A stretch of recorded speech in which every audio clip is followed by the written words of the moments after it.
Hi, this is the Professional Amateur Hour coming to you with another review. This week, Leo sent me a screener for Redux Redux, and this 2026 film was directed by Kevin and Matthew McManus, and stars Michaela McManus as well, along with Stella Marcus and Jeremy Holm, among others, of course.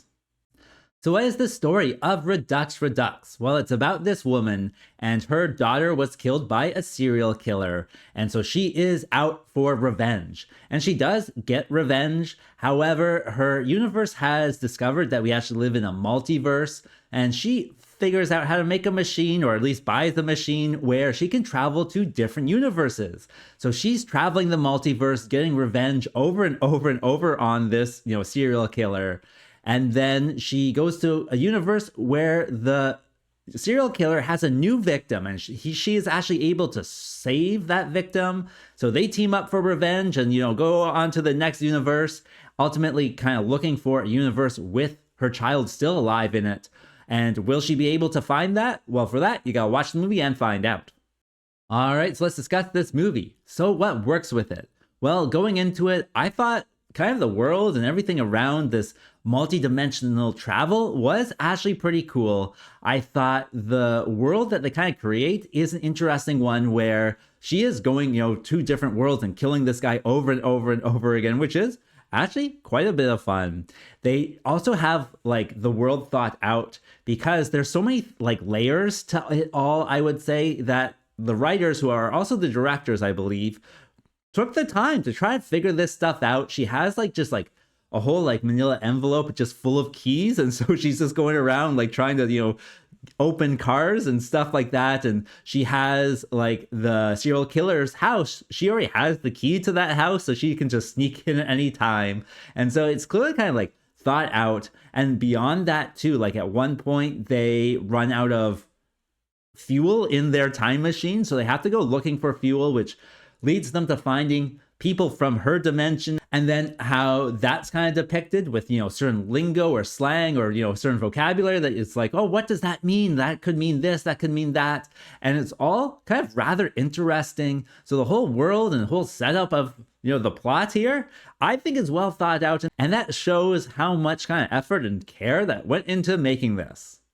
Also, with this movie, there is a cool factor to it, certainly. It is beautifully shot, beautifully lit, and the sound is all really good. And it just kind of adds to the coolness of it. There is scenes where, they're driving away from explosions and the music's going, and it's just very stylized and very kind of cool. It's not overly stylized, which is good. It's just, I would say the right amount just to be cool and just to be kind of slick about it all. So that certainly worked as well. In addition, there are thrills to this film. Like I said, she's killing this guy over and over again, and it's kind of fun how she does it. She does it quite sloppily sometimes. She'll just be, at the grocery store, and the guy will walk in and she starts blasting. And it's just so much fun that way, where at any moment she could just start blasting this guy because he walks in. And it's thrilling that way. Every, so often it's just, another gunfight, and oftentimes a very messy gunfight, and she has to escape to a different dimension and stuff. So there are quite a bit of thrills that are quite fun in this one.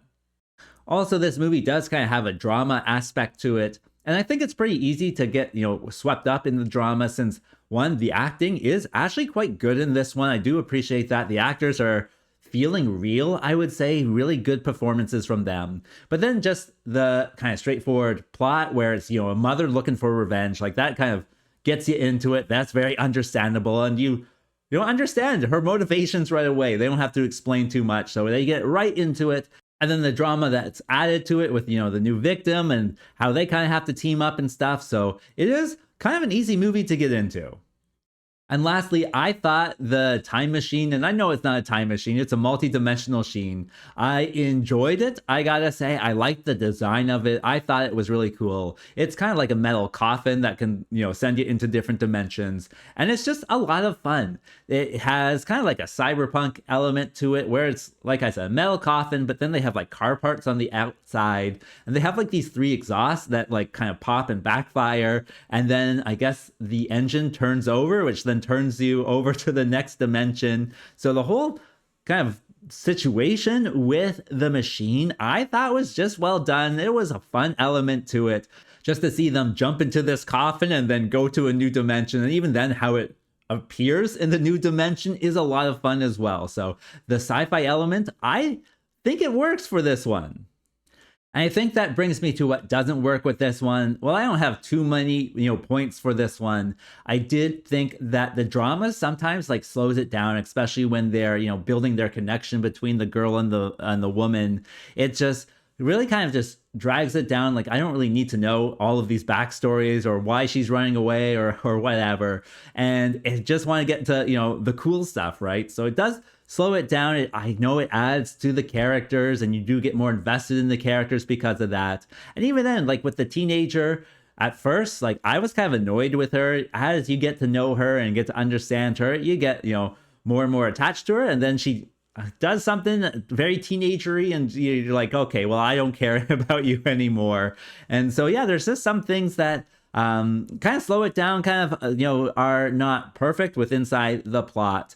I would say the other thing is that with the multi-dimensional machine, it's a big metal coffin, right? It looks heavy, it seems heavy, it has a real kind of like thud when it lands in a new dimension.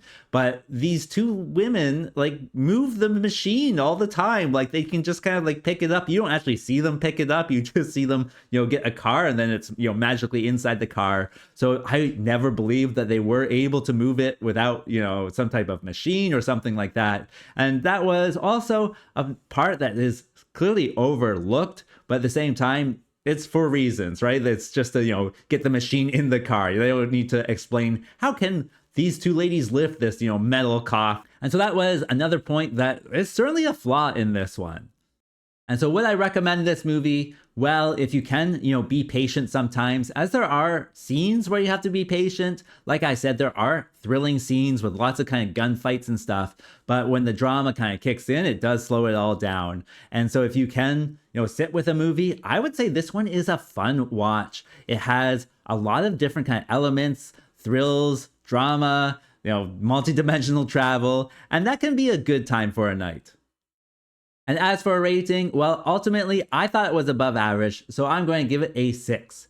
And with that being said, I think that's all I wanted to say. So like and subscribe, and I'll see you next time. Peace out.